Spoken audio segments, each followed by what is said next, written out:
दोस्तों, आज हम आपको एक ऐसा वाक्य सुनाने वाले हैं जिसे सुनकर आप दंग रह जाएंगे। एक जालिम बहू बेटे ने मिलकर एक सगी माँ को शेरों के आगे फेंक दिया। हाँ दोस्तों, आपने बिल्कुल सही सुना। शेरों ने उस बुढ़िया के साथ जो किया उसे सुनकर आपके रोंगटे खड़े हो जाएंगे। वीडियो को लाइक और चैनल को सब्सक्राइब जरूर करें। भारत के एक गांव में एक नेक बुढ़िया रहती थी जिसका एक बेटा था जो बहुत ही आवारा और कामचोर था। बेटे के पैदा होते ही उसके बाप का इंतकाल हो गया और वह बेवा बुढ़िया एक छोटी से मकान में अपनी जिंदगी गुजारने लगी। एक दिन अचानक बुढ़िया की तबीयत खराब हो गई और पड़ोस की एक औरत ने कहा, अपने बेटे की शादी कर दो। बुढ़िया ने सोचा, मेरे बेटे से कौन शादी करेगा, यह तो इतना कामचोर और बदतमीज है। औरत ने कहा, अम्मा उसकी शादी कर दो, उस पर जिम्मेदारी आएगी, वो खुद दोस्तों की चक्कर छोड़ देगा, सही हो जाएगा। फिर बुढ़िया ने सोचा, चलो मैं अपने बेटे की शादी कर देती हूँ। पडेड हाउस के गांव में एक औरत रहती थी जिसकी एक ही बेटी थी। जब फातिमा ने अपने बेटे का रिश्ता उस औरत के घर पर ले जाकर दिया तो उस औरत ने शादी करने के लिए हाँ कह दी। कुछ दिनों बाद उसकी बेटे की शादी हो गई। बुढ़िया बहुत खुश थी क्योंकि उसका बेटा अब सुधार चुका था। नई नई दुल्हन ने बहुत अच्छे से सास का ख्याल रखा। लेकिन तीसरे दिन जब फज्र की नमाज पढ़कर बुढ़िया उठी तो उसकी बहू बिस्तर में सो रही थी। बुढ़िया ने नमाज पढ़कर नाश्ते का इंतजार करना शुरू किया, लेकिन उसकी बहू अभी तक बाहर नहीं आई थी। फिर बुढ़िया ने खुद ही नाश्ता बना लिया और खा लिया।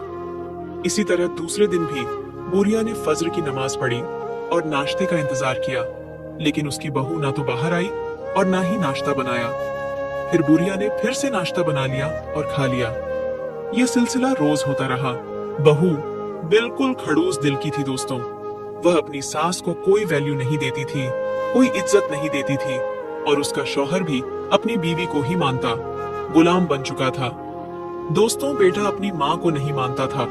अपनी बीवी के आगे वो बीवी की सुनता, अपनी माँ को तकलीफ देता, वो अपनी माँ को सूखी रोटियां खाने को देता। यानी वो अपनी माँ को माँ समझता ही नहीं था। वो ये भूल चुका था कि इसने उसको जन्म दिया है और इस दुनिया में लाने वाली भी और कोई नहीं, उसकी खुद की ही माँ थी। वह हर वक्त अपनी माँ को दुख देता और वह अपनी बीवी की बातों में आकर जैसा वो कहती जाती वो वही सब कुछ करता। वो अपनी माँ के साथ बदतमीजी करता, सोने के लिए बिस्तर तक नहीं देता था। जब उसकी माँ खाने के लिए रोटी मांगती तो वह अपनी माँ को बाहर धक्का दे देता। दोस्तों, वह बुढ़ी औरत पानी तक के लिए तरस जाती थी। दोस्तों, वह किसी घर की बेटी जो यहाँ बहू बनकर आई थी अपने सास की इज्जत नहीं करते थे। लेकिन कुछ दोनों के बाद बहू ने अपनी माँ को भी अपने ससुराल में बुला लिया। यानी अब वो 4 लोग हो गए थे, बेटा, बहू और बहू की माँ, यानी बेटे के साथ। अब दोस्तों, यहाँ पर वो बहू अपनी माँ को तो खूब इज्जत से बुलाती, पास बैठकर बातें करती, पर वहीं पर उसकी बूढ़ी सास भी थी जो उसे अच्छी नहीं लगती थी, इसलिए वो अपने सास से कभी सीधे मुंह बात भी नहीं करती थी। अब दोस्तों, बहू और उसकी माँ दोनों मिलकर उस बेवा माँ को दुख देते, तरह तरह की बातें सुनाती और यहाँ तक कि उसे आंधी भी कहा करते। दोस्तों, वक्त बीतने के साथ साथ एक दिन बहू ने अपने शौहर से कहा, जाइए और अपनी माँ को कहीं दूर जंगल में छोड़ आए, क्योंकि मुझे अब तुम्हारी माँ के कम और नहीं होते। मैं थक चुकी हूँ, इन सभी चीजों से आप ले जाइए, इनको जंगल में फेंक दीजिए। और पत्नी के कहे जान पर वह बेटा अपनी माँ को ले जाता है, गाने जंगल में छोड़ देता है। क्या जालिम बेटा था कि अपनी माँ को पुराने जंगल में शेर चिता बाग के बीच में छोड़ देता है। और बेटा घर आते आते ये सोचता है कि अब तो मेरी माँ नहीं रहेगी, मुझे मेरी माँ से छुटकारा मिल जाएगा, मैं आराम से अपनी जिंदगी को जी लूंगा। दोस्तों, जो बेवा माँ थी, चाहे उसकी आंखें नहीं थीं, पर वो हर वक्त अल्लाह के जिक्र को याद करती रहती, अल्लाह के नाम में ही रहती, सारा दिन दरूद पार कर अपने पर दम किया करती। अब जहां वो बेटा अपने माँ को छोड़कर गया था, वहां दोस्तों हर किस्म के जंगली जानवर थे। तभी दोस्तों कुछ समय के बाद वहां एक अनजान फरिश्ता आता है और कहता है, हे अम्मा, ये चारों तरफ से ये जो बज रही है, क्या तुम्हें सुने दे रही है? ये किसकी आवाज है? तभी वो बेवा माँ बोलती है कि यहाँ मुझे मेरे अल्लाह ने भेजो है और ये बजे गए बेल, कुत्ते, बकरी, इन सब की आवाज है और ये मेरी हिफाजत कर रही है। उसे फरिश्ते ने कहा, हाँ माँ, ये बात सही है, आपके चारों तरफ यही सब जानवर हैं और सभी शेर चिता बैग वहां से गायब हो जाते और उसे माँ के चारों तरफ गए बेल बकरी ए गई उसकी हिफाजत करने के लिए। अब दोस्तों, अगली सुबह होती है तो वो बेटा जब उठाता है और सोचता है कि अब तक तो मेरी माँ मर गई होगी, अब तक तो जंगली जानवर उसे खा गई होंगे, चलो देख आओ वहां माँ की हड्डियां भी है या नहीं। अब दोस्तों, वो जालिम जहन्नुमी बेटा अपनी माँ की हड्डियां ढूंढने के लिए जंगल में आता है, लेकिन दोस्तों आकर जब वो देखता है तो हैरान रह जाता है। उसे अपनी आंखों पर यकीन नहीं होता। वो देखता है कि माँ के चारों तरफ बहुत बकिस्म के जानवर हैं और हैरानी की बात ये थी कि इतने बड़े जंगल में कोई भी खूंखार जानवर नहीं था। दोस्तों, वो बेटा सोचता है कि जंगल में भी माँ को अब तक कुछ नहीं हुआ, इसे घर ही ले जाता हूँ, नहीं तो गांव वाले मेरे लिए तरह तरह की बातें करेंगे। दोस्तों, वो अपनी माँ को कहता है कि माँ चल एक घर चलते हैं। दोस्तों, वह बूढ़ी माँ भी चुपचाप उसके साथ चल देती है। वह अपनी माँ को जब लेकर के घर आता है, उसके साथ में इतने सारे जानवर भी चले आते हैं। ये सारा कुछ देखकर उसकी बहू हैरान रह जाती है, सोच में पड़ जाती है कि इतने सारे जानवर, वह भी इस बूढ़ी के साथ ऐसे कैसे हो सकता है। अब दोस्तों, जब इतने सारे जानवर उसके घर आ गए तो इनकी तो किस्मत खुल जाती है, बहुत ही अच्छी हो जाती है, ये अमीर हो जाते हैं। तो बेटे ने पूरा मंजर अपनी माँ से पूछा तो माँ ने कहा कि बेटा, तूने मेरे को एक दिन के लिए छोड़ा है, अगर तू ज्यादा दोनों के लिए छोड़ता ना तो और भी ज्यादा जानवर आते, और मेरे को कोई और बड़े जंगल में छोड़ होता तो और ज्यादा जानवर आते, लेकिन तूने तो ज्यादा दूर छोड़ ही नहीं। अब उसे बेटे की बहू कहती है, आप मेरी माँ को भी जंगल में छोड़ो, मेरी माँ इससे भी ज्यादा जानवर लेकर आएगी। उसको लालच आ जाता है और वो बेटा अपनी सास को लेकर के जाता है और घने बीच जंगल में छोड़ देता है। तो दोस्तों, ठीक इस तरह वही फरिश्ता जो बेवा अम्मा के पास आया था, वही अब बेटे की सास के पास आता है। तो वह वही बात कहता है कि हे माँ, तुम्हें बहुत जानवरों ने घेर लिया। कैसे जानवर है? वो डरी डरी बोलती है, ये बहुत ही खूंखार जानवर है, ये शेर चिताबाग है और ये मुझे सब घेर कर खड़े हैं और आप मुझे बच्चा लीजिए। लेकिन दोस्तों, अब वो फरिश्ता कहता है कि हेमा जैसा सोच रही हो वैसा ही होगा, और वहां जो जानवर मौजूद थे वो आकर के उसे का लेते हैं, वो उसे नोच नोच कर का जाते हैं। तो सोचता है कि अब जाकर जंगल से सास को ले आता हूँ। बेटा खुश हो रहा होता है कि आज तो और भी जानवर आएंगे, लेकिन जब वो वहां जाकर उस मंजर को देखता है तो सोच में पड़ जाता है। वह तो दोस्तों हक्का भक्का रह जाता है, क्योंकि वह तो सास को और के बकरियां को लेने आया था, लेकिन वहां तो उसकी हड्डियां तक नहीं दिख रही थी। दोस्तों, उसे लालच करने का यह नतीजा मिला, क्योंकि दोस्तों लालच बहुत ही बुरी चीज है। हमें हमेशा हमारी सोच को अच्छी रखना चाहिए, क्योंकि ऐसा हम सोचते हैं कहानी वैसा ही होती है। अल्लाह पर भरोसा रखना चाहिए, और सबसे बड़ी बात, हमें हमारे माँ बाप की इज्जत करनी चाहिए, क्योंकि दोस्तों जब हमारे माँ बाप को हम दुख देते हैं तो अल्लाह भी हमें माफ नहीं करता। दोस्तों, माँ बाप तो हमें पाल पोस कर बड़ा करते हैं, और अगर हम उनके साथ बाद में ऐसा करें तो उनके दिल पर क्या बीतेगी। कहीं न कहीं उनके दिल से एक न एक दिन बद्दुआ ही निकलेगी, और दोस्तों ये बद्दुआ इतनी भयानक होती है कि हमारी जिंदगी को बर्बाद कर देती है। इसलिए सभी के साथ अपना अच्छा रवैया रखिए, ताकि आपको ऐसी मुश्किल का सामना करना ही ना पड़े। फिर बेटा और बहू ने माँ से रो रो कर दुआ मांगी। वो तो अल्लाह वाली औरत थी, उन्हें माफ किया।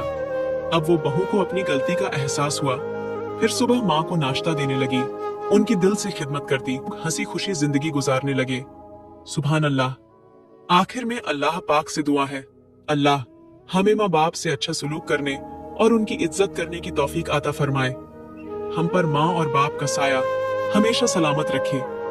अमीन समा अमीन। दोस्तों, उम्मीद है आपको वीडियो पसंद आई होगी।